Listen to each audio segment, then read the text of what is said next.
आज के लेक्चर में हम कवर करने जा रहे हैं IUPAC नॉमेनक्लेचर, जो कि ऑर्गेनिक केमिस्ट्री का एक इम्पॉर्टेंट टॉपिक है। तो आज हम पढ़ेंगे hybridization, calculation of sigma bond, pi bond and lone pair and IUPAC nomenclature. तो पहले बात करते हैं हाइब्रिडाइजेशन इन ऑर्गेनिक कंपाउंड्स की।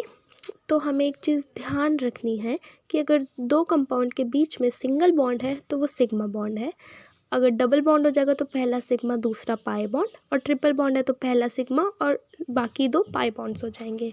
अब हम कार्बन की हाइब्रिडाइजेशन की बात करें तो हम ये वाला एग्जांपल लेते हैं।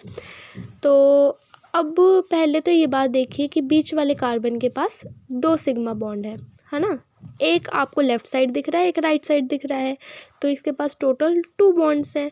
तो हमें ऐसे ही काउंट करनी है हाइब्रिडाइजेशन, जितने सिग्मा बॉन्ड है एक कार्बन के पास वो, और अगर लोन पेयर है वो, तो अगर उनका सम 2 आ रहा है तो sp हाइब्रिडाइजेशन, 3 आ रहा है तो sp2, 4 आ रहा है तो sp3।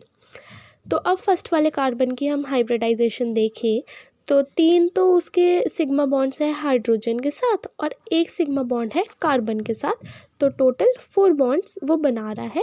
तो इसकी हाइब्रिडाइजेशन हो जाएगी sp3। सेकेंड कार्बन की अगर हम बात करें तो वो एक बॉन्ड सिग्मा बॉन्ड बना रहा है CH3 के साथ और एक सिग्मा बॉन्ड बना रहा है CH के साथ, तो उसकी हाइब्रिडाइजेशन हो जाएगी 2, मीन्स उसके बॉन्ड्स हो जाएंगे 2 और हाइब्रिडाइजेशन हो जाएगी sp। थर्ड वाले कार्बन का आप कमेंट कीजिएगा और मैं ज़रूर चेक करूँगी। अब बात करते हैं calculation of sigma bond, pi bond and lone pairs की। तो हम वही वाला एग्जांपल दोबारा ले लेते हैं। अब हमें क्या चेक करना है लोन पेयर के लिए कि उनकी वैलेंसी जो है वो कंप्लीट हो रही है, ऑक्टेट कंप्लीट हो रहा है कि नहीं हो रहा। कार्बन का हम फर्स्ट वाले का देख सकते हैं, 3 हाइड्रोजन के साथ बॉन्ड, एक कार्बन के साथ, तो हो रहा है। ऐसे करके ही बाकी कार्बन्स और हाइड्रोजन के भी बॉन्ड कंप्लीट हो रहे हैं, तो लोन पेयर नहीं है इसमें। अब बात करते हैं सिग्मा बॉन्ड की, तो एक सिग्मा बॉन्ड तो बन रहा है CH3 और C के बीच में, और एक बन रहा है कार्बन एंड CH के बीच में, तो total 2 sigma bond and 2 pi bond with 0 lone pair. अब सेकंड एग्जांपल पे आए तो नाइट्रोजन के पास वी नो कि एक लोन पेयर बनेगा क्योंकि उसकी वैलेंसी 5 की होती है और 3 बॉन्ड बन रहे हैं, और सिग्मा बॉन्ड 1 है और 2 पाई बॉन्ड है क्योंकि ये ट्रिपल बॉन्ड है। हाँ, ये गलत हो जाएगा क्योंकि आप भूल चुके हैं कि कार्बन और हाइड्रोजन के बीच में भी तो बॉन्ड बन रहे हैं।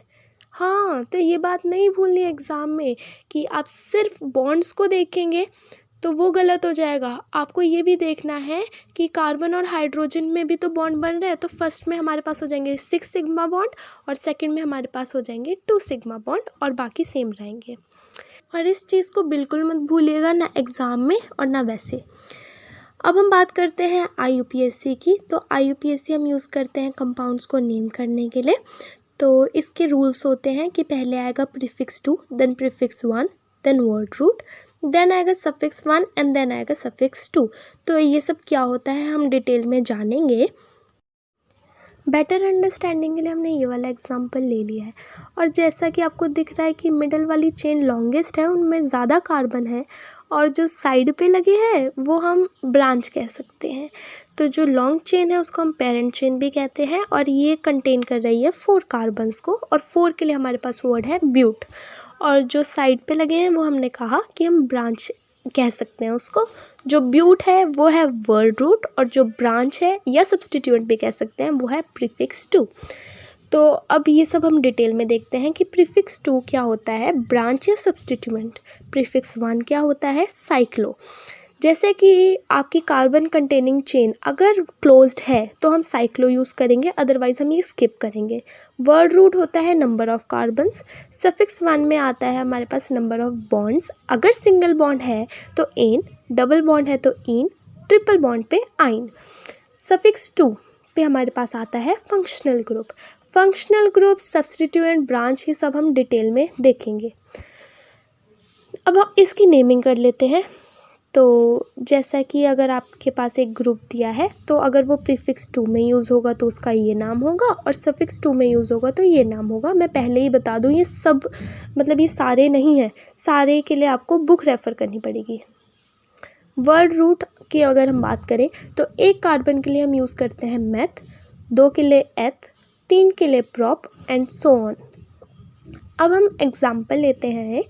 तो जैसा आपको ये लाइंस दिख रही होंगी, तो इन लाइंस के जो जॉइंट है वो कार्बन या हाइड्रोजन या कार्बन एंड हाइड्रोजन कंटेन कर रहा है। तो यही हमारे पास लॉन्गेस्ट चेन है और इसमें कितने कार्बन है? 5। तो वर्ड रूट हो गया पेंट और सिंगल बॉन्ड है तो एन, पेंटेन। ईजी ना। फिर से एग्जाम्पल लेते हैं ये वाला। अब इसमें ऐड करते हैं ब्रांचेस। तो हमारे पास अब भी लॉन्गेस्ट चेन यही वाली है, 5 कार्बन्स वाली लॉन्गेस्ट चेन है और जो साइड पे लगा है वो ब्रांचेस हैं, मीन्स CH3 है। तो हमारे पास इन 5 के लिए क्या नेम था? पेंटेन था, क्योंकि सिंगल बॉन्ड है और 5 कार्बन्स है।